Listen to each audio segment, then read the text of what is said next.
So Donald Trump, I know you watch the show. Man, remember, whether people voted for you or not, they're all counting on you.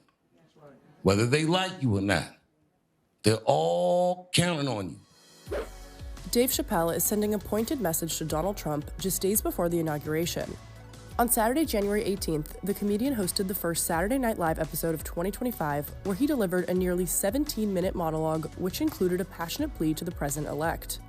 In the beginning of his monologue, the 51-year-old weighed in on the Los Angeles wildfires.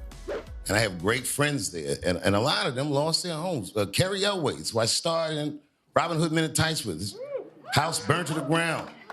Madlib, who was on Saturday Night Live with me last time I was here, his house burnt to the ground. So many people, I can go on and on. My first movie I did with Dennis Quaid, I saw him evacuating his house on the news with tears in his eyes, and it broke my heart.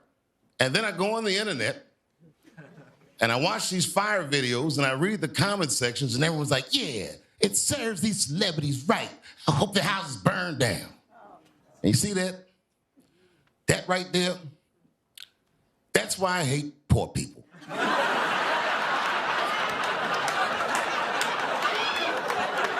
Because they can't see past their own pain.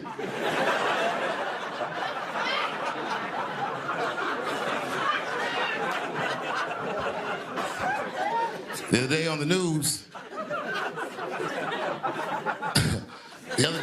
they said that these fires were the most expensive tragedy that ever happened, natural disaster. They said it's the most expensive natural disaster that's ever happened in the United States history. And you want to know why I think that is? Because people in LA have nice stuff.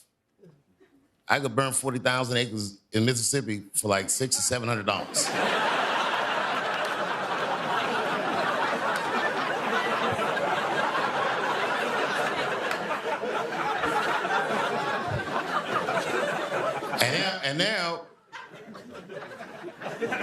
And now when you watch the news or talk to my friends, they all have these conspiracy theories of what started these fires. Now, they say it's arsonists. I've heard this theory, and I'm sure there were some arsonists, but there were a lot of elements that came together to make this fire the catastrophe that it was. The winds were 100 miles an hour. L.A. was dry as a bone in the levees, and there was just too many factors. If you were a rational thinking person, you have to at least consider the possibility that God hates these people.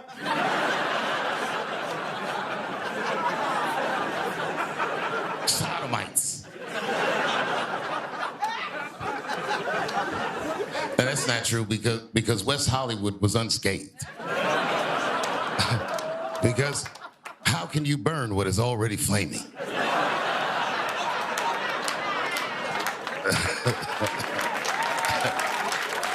Now we get there. A lot of poor people were affected too. A lot of just regular working class families were affected too. And a lot of those families found out the week of the fires that they lost their health, not their health, their fire insurance. But either way, Luigi is like, you're welcome. You know, Luigi killed him. And that kid did almost plan like the perfect crime. He did everything right. He planned everything perfectly. Only thing he forgot was to shave his eyebrows. As soon as I saw him on the news, I was like, yeah, that's him. Finally, they're getting in front of it. This week, thank God, these fires subsided. And not without help. A lot of countries pitched in. Canada sent planes that helped us out, and Mexico sent firefighters. And Trump was like, make sure they leave when they're finished. The comedian later poked fun of Sean Diddy Combs' alleged, quote, freak-offs. I've been in trouble in my day. Well, I've been in a lot of trouble in my day, but man, let me tell you something. This guy, Puffy, buddy, this guy is in an enormous amount of trouble. I don't think I've ever seen anything like this. They got this guy in a RICO case by himself.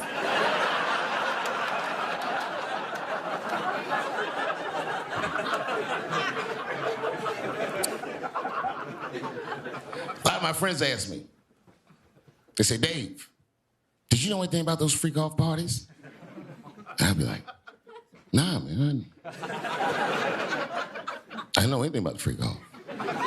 And they all look at me like, and they be like, well, how are these people you know was at the freak off, but she's the only one that wasn't at the freak off? And I thought about it for a minute. I said, oh my God, I'm ugly.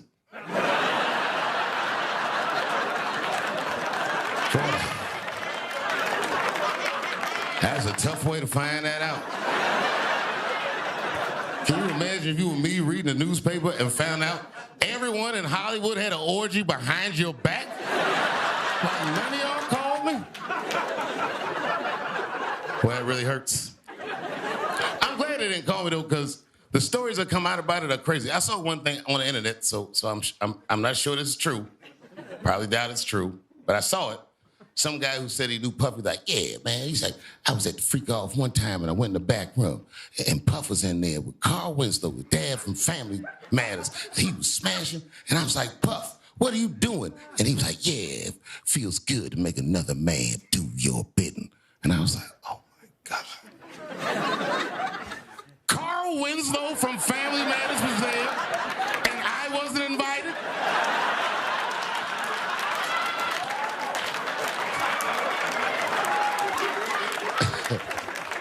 It's worse than I thought. Or maybe I'm not ugly. I mean, you know, look at my face. This is not necessarily a handsome face, but it's not an ugly face. But if you really study my face clearly, I have snitch energy.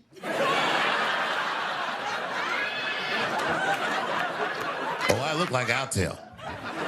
The last thing you want to see the orgy is me across the room looking at you like.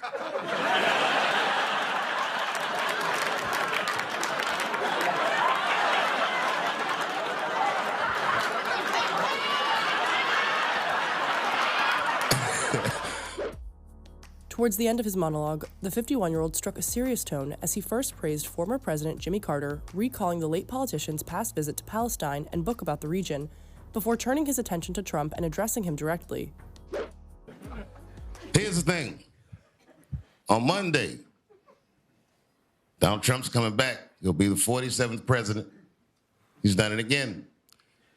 And all the flags will be at half-staff, many of them because Jimmy Carter died. Now, I got to tell you, Jimmy Carter, people go back and forth and say he was a bad president or a good president. I'm not qualified to even speak on that. But I'll tell you this.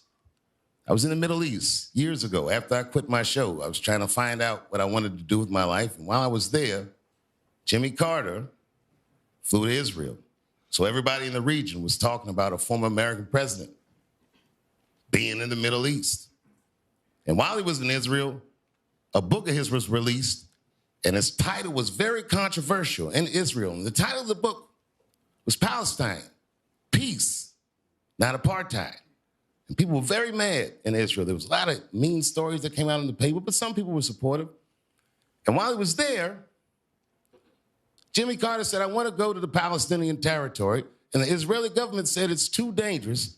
And if you go, we cannot protect you. And man, Jimmy Carter went anyway.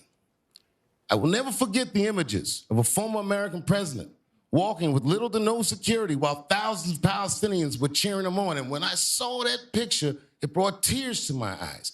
I said, I don't know if that's a good president, but that right there, I am sure, is a great man. It made me feel very proud.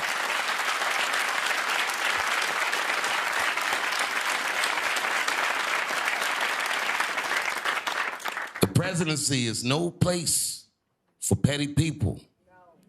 So Donald Trump, I know you watch the show.